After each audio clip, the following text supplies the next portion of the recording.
Alhamdulillah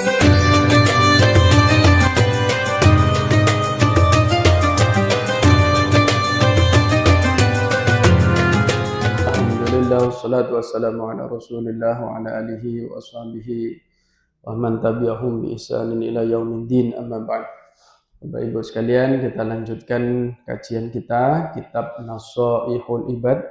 Sudah saya share di grup Gurunya Manusia halaman 74. Nomor kita baca mulai nomor 18. Apa sudah kemarin itu? Belum? Perkara-perkara yang berkaitan dengan harta. Ya, silahkan dibaca Pak Hanif, ya Pak Hanif. Dibaca.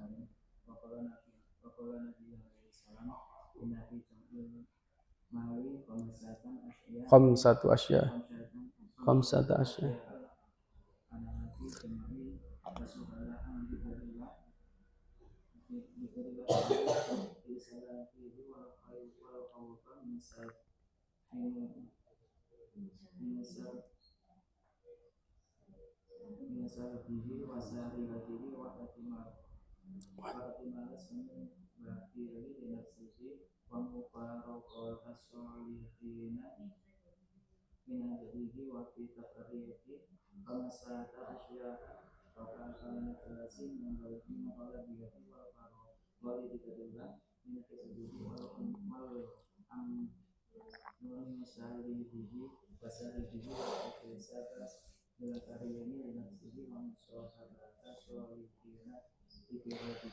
Oke, bismillahirrahmanirrahim.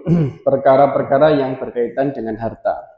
Saya baca artinya sebagaimana sabda Nabi Muhammad SAW. Sesungguhnya terdapat 5 perkara tercela dalam kegiatan pengumpulan harta. Artinya orang ini sangat terobsesi untuk mengumpulkan harta sehingga timbul madharat, timbul efek-efek negatif. Makanya di dalam Al-Quran itu yang dicela itu adalah orang-orang yang mengumpulkan harta sampai dia dibuat lalai, sampai dia lalai terhadap akhirat, sampai dia lalai terhadap alam kubur, persiapan mati dan sebagainya. Itu tercermin dalam surat At-Takasur, Alhaakumut Takasur. Alha sudah melalaikan kum kepada kamu semua, opo At-Takasur banyak-banyakan, akeh-akehan. Dari kata kasir. Alhaakumut takasur hatta zurtumul maqabir. Kalla sawfa ta'lamun summa kalla sawfa ta'lamun. Kalla law ta'lamuna ilmal yaqin dan seterusnya. Kemudian di surat lain, potongan ayat lain juga di situ dijelaskan alladzi jama'a malan wa 'addada. Itu celaan Al-Qur'an terhadap orang-orang yang rakus terhadap harta duniawiyah. Nah, kata Rasulullah ada 5 efek negatif kalau kita itu terobsesi untuk mengumpulkan harta. Mau tidak mau pasti ini akan terjadi. Yang pertama, sengsara dalam mengumpulkan itu berpotensi apa? Lupa mengingat Allah dalam mengelola harta. Makanya hisabnya orang yang kaya itu kan jauh lebih berat karena nanti dia harus menghitung sumbernya dari mana, cara mentasarrufkannya, cara membelanjakannya untuk apa. Kemudian apakah ini sudah ditunaikan zakatnya, ya? Itu kan semakin banyak nanti yang dipertanggungjawabkan. Tapi kalau orang itu bisa mengelola dengan baik, amanah, orang kaya yang bertakwa dan amanah, maka insya Allah harta ini aman. Seperti Imam Syafi'i itu dulu sangat tidak suka dengan orang alim, tapi dia itu sugih. Nah, dulu awalnya Imam Syafi'i itu mikirnya ya seorang ulama itu harus zuhud, harus menghindari dunia. Tapi ternyata ketika bertemu dengan gurunya, mau sowan, di meja tamunya itu sama gurunya sudah dilar itu emas, kemudian uang dinar, dirham. Imam Syafi'i janggal, kok begini gitu. Kemudian gurunya mengatakan, kamu bayangin enggak kalau seandainya harta ini jatuh di tangan orang fasik, kayak apa? Nanti dibuat maksiat, kemudian dibuat untuk judi, ya, berpotensi untuk dia membuka pinjaman yang sampai riba, mencekik orang lain dan seterusnya dengan harta itu, pinjaman itu. Nah, kemudian terus Imam Syafi'i berubah pikiran, oh ternyata harta itu kalau di tangan orang soleh itu bisa membuat kemaslahatan, menimbulkan kemaslahatan. Nah, itu cara kita mengelola harta. Nah, kemudian kata Rasulullah, maka dia khawatir terhadap perampokan dan pencurian. Ya, semakin banyak uang, semakin banyak harta, orang itu semakin kaya, biasanya temboknya, pagernya itu semakin tinggi karena dia kan apa istilahnya, takut ya emasnya dan sebagainya dirampok atau dicuri. CCTV-nya semakin banyak kan begitu. Brankas-nya di dalam kamar juga berapa itu banyak ya, di password, dikunci. Ya, karena dia apa? Satu sisi dia takut. Ya, sama seperti di zaman modern sekarang ini. Zaman dulu juga dengan caranya sendiri, sekarang juga begitu. Ya, kita ada dompet digital ya toh. Ono OVO, ono GoPay, ono Dana. Anda menyisihkan uang jajan di situ, meskipun cuma sekian ratus ya, atau di ATM itu kan pasti ada rasa khawatir kalau kita kena scam, kena telepon, hipnotis, penipuan dan sebagainya, ngeklik, macam-macam kan modusnya sekarang. Umpama ke ATM terus gesek kartu ternyata tidak bisa atau ada orang pura-pura minta tolong dan seterusnya. Nah, itu kan kita semakin waspada. Ya, waspada takut akan perampokan atau pencurian. Bahkan kemarin itu saya pas di mobil itu dengar radio Suara Surabaya itu ya 100 FM itu ada pengusaha apa itu Cina itu yang kehilangan uang di ATM-nya tiba-tiba hilang gitu aja. Sekitar 150 M lebih. Itu biasanya permainan orang dalam bank. Nah, kayak gitu aja. Ya, orang Cina kan mesti duit akeh, pengusaha sukses itu kan dia nyimpen uangnya kayak gitu. Nah, itu ditangani Polda Jatim itu. Gimana itu kasusnya ya. Terus kemarin itu juga di radio Suara Surabaya itu ada penipuan apa itu seorang ibu, dia sudah seorang wanita ya, dia sudah 1 bulan menjalankan aksinya menipu sehingga terkumpul membawa uang 400 juta. Caranya apa? Caranya dia posting di status WA itu sembako murah. Sehingga banyak ibu-ibu yang japri mentransfer gitu, istilahnya dia minta uang DP. Minta uang DP dulu ya, dia posting dengan sembako harga lebih murah di bawah pasaran. Mungkin telur jadi sekian, beras sekian gitu. Itu banyak itu yang kena itu di Surabaya itu. Hanya ketangkep kemarin. Dia bawa uang konsumennya itu sekitar 400 juta. Nah, terus saya mikir saiki kok macam-macam gitu loh ya. Orang itu macam-macam. Nah, juga dibahas ya, contoh peperangan ini Iran lawan Israel atau USA itu ya. Itu kan AS itu ngancam untuk ngebom jalur apa itu yang di dalam laut, yang di Iran itu mereka punya apa itu pasokan energi yang itu kalau semuanya dibom beneran itu nanti akan melumpuhkan banyak apa ya listrik atau koneksi internet ya, secara global. Nah, kita bisa bayangkan, Anda juga bisa membayangkan di masa depan nanti ketika terjadi istilahnya Malhamah Kubro itu adalah perang besar atau apa istilahnya Armageddon atau apa gitu ya. Itu kan nanti semua internet mati, ya toh? Semua internet mati. Berarti kan sistem M-banking atau M-banking kan juga tidak bisa diakses. Nah, kita yang menyimpan uang secara digital itu terus ya opo. Nanti mengadunya ke siapa? Kalau semua jaringan ini sudah terputus, kita sudah kadung nabung sebanyak-banyaknya, ya toh? Berarti kan kita harus mengamankan keuangan kita, aset kita itu harus dibagi memang. Nah, Anda mulai dari sekarang silahkan memborong emas apa itu antam itu ya. Silahkan mama beli berapa kilo mama ya. Disimpan gitu ya. Dibagi-bagi gitu loh ya. Ono sing ning M-banking, ono sing duit cash, ono sing disimpan ning ngisore bantal, macam-macam. Dan nek kabeh ning satu titik gitu ya. Saya tidak membayangkan terus moro-moro jaringan internet global itu terus mati, perbankan ya wis lumpuh, terus gimana itu uang nasabah? Ya kan? Dulu kan pernah kejadian di Eropa itu, di Amerika apa di Eropa itu yang akhirnya muncullah sistem Rothschild itu kan karena banyak yang apa itu kolaps itu waktu itu ekonomi kolaps sehingga terus timbullah sistem yang namanya perbankan modern sekarang ini gitu. Ya bisa saja terjadi seperti itu ya kan. Yang asalnya kita merasa aman di semuanya di sini kita harus waspada gitu. Sekarang aja mau bayar kiris atau memasukkan sandi 6 digit kalau kesentrong CCTV dari atas bagaimana gitu kan? Anda di depan kasur terus kan ada orang yang waspada artinya atau ditutupi meskipun dari HP kan begitu ya kan, bisa jadi di kafe atau di mana di tempat publik itu ada yang nakalan seperti itu ya. Nah itu bahaya, termasuk HP. Kalau kehilangan HP modusnya tahu ya, itu nanti dia akan mencabut SIM card yang mencuri itu, kemudian SIM card itu dipindah ke HP yang baru, meskipun ini yang HP curian ini sudah di lock, nanti dia akan apa ya istilahnya, minta aktivasi atau mengaktifkan SIM kita, terus di HP baru itu dia akan membuka semua pinjaman-pinjaman atau menginstal aplikasi pinjaman, kemudian nanti apa ya istilahnya, nanti kesedot secara otomatis, tiba-tiba ada pemberitahuan atas nama kita, padahal dia cuma modal SIM card yang dipindah itu. Nah itu kan bisa canggih seperti itu kalau orang itu pinter ya.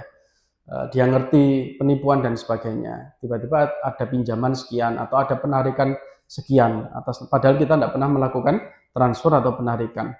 Nah itu memang harus kita waspadai. Nah maka di sini kata Kanjeng Nabi ada kekhawatiran perampokan atau pencurian karena harta juga, maka seseorang itu disebut kikir ya toh. Wah ini sugih terus kayak dianggap bakhil gitu ya. Menurut jenengan, ini ngajinya Gus Baha dan ini logikanya Rasulullah. Jadi dulu ada sahabat yang ketika dia itu mempunyai 40 ekor kambing, itu kan nisabnya 1 ekor kambing kalau tidak salah. 40 kambing itu dia harus mengeluarkan 1 ekor kambing. Waktu itu dia masih oke-oke aja sahabat ini. Kemudian dia kelipatan, berlaku kelipatan 80, kemudian dia mengeluarkan 2 dan seterusnya. Oke, dia masih manut sama syariat di zamannya Rasulullah. Tapi begitu dia memiliki kambing yang sangat banyak, domba yang sangat banyak, ma bainal jabalain, di antara 2 bukit itu kabeh ku wedhus CDE. Tapi begitu Rasulullah mengutus sahabat untuk narik zakatnya, dia mengatakan, "Oh, ini enggak bisa, ini pungli," begitu. Kroso akeh karena berlaku kelipatan itu tadi. Nah ini logikanya orang-orang yang termasuk orang yang khawaris itu, sehingga terus kemudian Rasulullah marah ya, kemudian Allah menurunkan ayat yang intinya mencela praktek seperti itu. Biar di awal dia masih sedikit itu masih mau, tapi begitu berlaku kelipatan dia merasa keberatan. Ketok akeh kan akhirnya. Nah seperti itu. Nah jadi jangan sampai kita disebut oleh Rasulullah sebagai orang yang kikir ya, karena kita menyimpan harta atau mengumpulkan harta. Tapi nek zaman saiki ya terserah panjenengan. Kalau ada orang yang satu tiba-tiba japri lama ndak menghubungi terus minjem uang gitu ya. Kemarin tuh ada tapi tak cuekin, ndak tak bales, ndak pernah menghubungi, tiba-tiba menghubungi. Terus pinjam uang. Itu dia minjem 5 juta. 3 hari lagi saya sahur tapi nggak tak bales.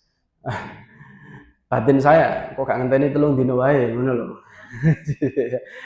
Atau mending kita kasih aja mbok kayak 500 iki gayamu ya, aku gak iso nyelangi tapi iki wis gaweanmu 500 wis gak usah dibalikno. 500 umpama ya. Aku iso bantu sakmene, sisane golek dhewe. Udah gitu aja. Akadnya lebih baik ngasih aja, ngasih. Karena kalau zaman sekarang orang ngapunten apa kalau minjam itu susah sekali untuk nyaur, kecuali memang dia hutang itu niat untuk menyaur. Sekarang itu banyak orang hutang tapi tidak niat nyaur. Ya, siapapun dari kita pasti bisa hutang atau punya hutang. Tapi nanti kalaupun toh kita terpaksa, kudu niat apa nyaur hutang, karena itu hakul adami yang bahkan Rasulullah saja disuruh mensolat itu tidak mau. Ada sahabat yang meninggal. Kemudian Rasulullah sebelum sholat tanya kepada para sahabat, "A'alaihi dainun?" Dia punya hutang enggak? Kemudian ada sahabat yang jawab, "Nam ya Rasulullah, dinaroni." Dia punya hutang 2 dinar. Kemudian karena enggak ada yang membayar, ya Rasulullah balik kanan. Enggak mau mensolati, tapi Rasulullah nyuruh sahabat untuk sholat. "Shallu alaihi." Kamu aja yang sholat. Kemudian sama Rasulullah, sama sahabat ada yang angkat tangan, "Ya Rasulullah, saya aja nanti yang menyaur hutangnya si jenazah ini atau mayit ini." Rasulullah balik mensolati. Nah, ada ceritanya lagi. Beberapa hari kemudian Rasulullah mimpi si mayit ini kayak kepanasan jasadnya ini di alam barzakh, di alam kubur. Kemudian Rasulullah manggil sahabat yang katanya mau nalangi tadi. Wes mau sahur tah? Dereng Kanjeng Nabi. Lu sahuran, aku mang mimpi. Nah, sampai segitunya. Paham tuh? Akhirnya disahur. Terus Kanjeng Nabi beberapa hari kemudian mimpi si jenazah ini ruhnya sudah tenang. Gitu. Soalnya di sahur, aku mang ada kata yang ini ternyata belum di sahur. Sampai Kanjeng Nabi mimpi itu tadi. Ya, jadi kalaupun toh kita niat apa ini hutang, maka apa ini harus ada niat untuk mengembalikan. Dan demi harta maka seorang dapat berpisah dari orang-orang soleh. Dia menjauhi orang-orang yang soleh. Seperti siapa? Yang awalnya dulu kismin, sergap ke masjid, kemudian begitu hartanya banyak, dia menjauh kepada orang soleh. Seperti siapa? Kisahnya siapa? Qarun. Qarun itu kan cek dulur sampai Nabi Musa. Bahkan dia sendiri sergap jamaah, sergap sholat, sergap kumpul sampai Nabi Musa dan minta didoakan agar dicukupi rizkinya. Waktu itu Nabi Musa tidak mau mendoakan karena nanti tahu efeknya. Kamu ngenyai lo ya, timbang suge tambah ragil wibal. Makso akhirnya didongak sampai Nabi Musa, akhirnya terus suge, gak karu-karuan kan. Sampai di dalam Al-Quran diterangkan bahwa kuncinya itu, gemboknya itu kalau ditaruh di peti, saking banyaknya dikumpulkan itu diangkat oleh orang-orang yang kuat. Ya, itu kalau mindah kuncinya korun, karena itu saking banyaknya harta simpanannya korun. Tapi Allah kemudian murka, diazab. Nah itu karena dia menjauh dari orang-orang soleh. Dan terdapat pula 5 perkara terpuji, tapi ya dalam melepas harta ini satu, kesenggangan diri dari kesibukan mencarinya. Ya, artinya dianjurkan untuk sodakoh ya. Sebagian dari harta kita itu disodakohkan. Sedekah brutal itu juga tidak boleh ya, jor-joran, karena kita harus menyisihkan untuk keluarga kita. Itu juga tidak boleh. Israf atau berlebihan dalam sedekah juga tidak boleh. Kemudian kesenggangan, karena tidak mengelola harta maka seseorang banyak kesempatan untuk mengingat Allah. Satu sisi dia biasa saja ada waktu untuk mengingat Allah, untuk ibadah, biasa saja dalam mencari harta, aman dari perampokan dan pencurian. Apa sing kate dicolong, ono jambret, ono pencuri, terus dia kate nyasar bapak-bapak, dompetnya kemudian dicuri, kemudian setelah lari dibuka ternyata isinya tolak angin, fresh care dan sebagainya. Soalnya sing dicolong bapak-bapak usia 60 tahun ke atas ya, jadi tidak ada yang bisa diambil. Oh ngoten ya, mulai 40 ke atas ya, sudah ambu-ambu balsem ya.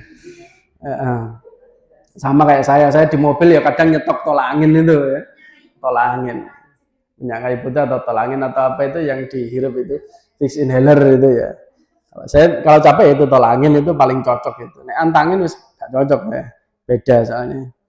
Nah itu, kemudian karena melepas harta maka seseorang dapat disebut orang yang mulia, dan karena pula maka orang tersebut dapat bersahabat dengan orang-orang soleh. Oke, sekarang yang nomor 19. Ini kan harokate iki. Sapa sing sok maca iki? Pak Dito iso ora Pak Dito? Coba Pak, ya Pak. Wan Sufyan As-Sauri.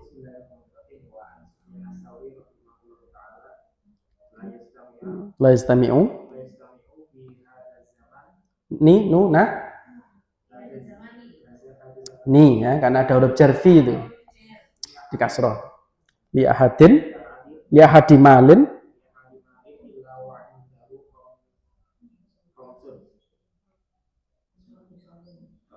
khamsu khisalin tulul amali wa hirsi ghalibin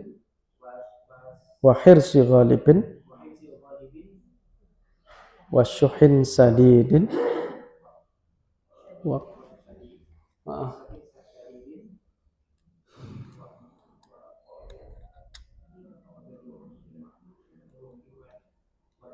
wa qillatil wara'i nisyanin. Sebagaimana yang telah diriwayatkan oleh Sufyan Ats-Tsauri radhiyallahu an pada zaman ini, padahal ini zaman dulu ya, zamannya sahabat. Tiada harta pada seseorang melainkan disertai oleh 5 hal yang tercela. Artinya orang kalau punya harta itu sangat rentan ditunggangi sifat-sifat yang tercela. Yang pertama yaitu lamunan ngelantur atau panjang angan-angan. Tulul amal itu panjang angan-angan. Apa bahayanya panjang angan-angan? Membuat orang itu malas. Yang kedua, menunda-nunda pekerjaan. Soalnya diangan-angan terus. Kemudian yang kedua, tamak yang menguasainya. Ya, dikuasai oleh sifat tamak. Tamak ini berarti dia tidak mau berbagi. Ya. Kemudian kikir yang berlebihan. Syuhin syadidin. Tidak adanya lagi sifat warai. Apa itu warai? Menjaga diri dari perkara yang syubhat, itu warai, syubhat. Haram saja, wirai saja tidak dilakukan, apalagi suatu yang haram. Ini sekarang ini sangat-sangat rentan ya. Kemudian melupakan akhirat dan melupakan akhirat. Makanya kata Imam Al-Ghazali dalam kitab Ihya Ulumuddin itu janjane nek ngomong masalah tasawuf ya, apa yang kita miliki, harta kita itu ada potensi baik itu syubhat maupun haram. Ya. Bahkan kata Imam Ghazali, rezeki satu-satunya yang murni itu cuma satu. Kata Imam Ghazali, yakni air hujan yang turun langsung dari langit, itu tidak tercampur syubhat karena langsung dari langit, bukan jatuh di atap terus diombe, enggak. Ya, tapi langsung dari langit. Itu kata Imam Ghazali. Makanya terus harus kita diantaranya sedekahkan, kita beristighfar ya, sedekah itu tadi, kemudian zakat. Jadi gaji yang kita miliki ya sama, saya panjenengan juga gaji yang jenengan terima setiap bulan itu kan ada potensi harame. Anda terima gaji utuh dari sekolah yayasan 1, sekian. Apakah itu murni Anda betul-betul melaksanakan amanah? Bisa jadi Anda terlambat, bisa jadi Anda tidak masuk, bisa jadi Anda tidak tenanan. Itu kan sebenarnya ada korupsinya itu. Ya kan? Ya kan? Nah itu, tenanan kan ideal sulit kan 100%. Nah itu makanya harus banyak-banyak istighfar gitu ya. Nah itu introspeksi kita. Kalau masih sering bolos tapi terima gaji ini tetap, nah itu kan janjane itu tadi ada amanah yang tidak tersampaikan gitu loh. Ya. Nah itu kalau orang itu wirai maka dia akan mikir-mikir gitu loh. Nek tenanan itu mikir-mikir. Hati-hati. Kemudian melupakan akhirat. Oke, laisa khairukum man taraka dunya lil akhirat. Tidak termasuk yang lebih baik di antara kamu orang yang meninggal dunia karena akhirat, walal akhirah lidunya, begitu juga dengan orang yang meninggalkan akhirat untuk dia. Khairukum man akhadha min hadhihi wa hadhihi. Kata Rasulullah, tetapi yang paling baik di antara kamu adalah yang mengambil ini dunia dan akhirat, pertengahan saja. Jangan ekstrim zuhud, jangan ekstrim terlalu rakus juga tidak boleh, pertengahan ya. Ni'mal matiyah ad-dunya fartahiluha tuballighukum al-akhirah. Sebaik-baik tunggangan adalah dunia. Dijadikan fasilitas saja, maka naiklah kepadanya menjadi fasilitas karena ia akan menyampaikanmu ke akhirat. Jadi harta yang kita miliki itu sarana kita untuk ibadah, duwe sepeda motor, yo gawe kerja kan apik, ya kan? Kemudian digawe ziarah neng makome para wali ya, itu juga bagus. Pokoknya dipakai yang baik-baik. Itu sarana kita untuk ibadah. Dah, itu saja. Titik wallahu alam bishawab. Rabbi fanfa'na bi barakatihim wa amitna fi tariqatihim wa mu'afatihim.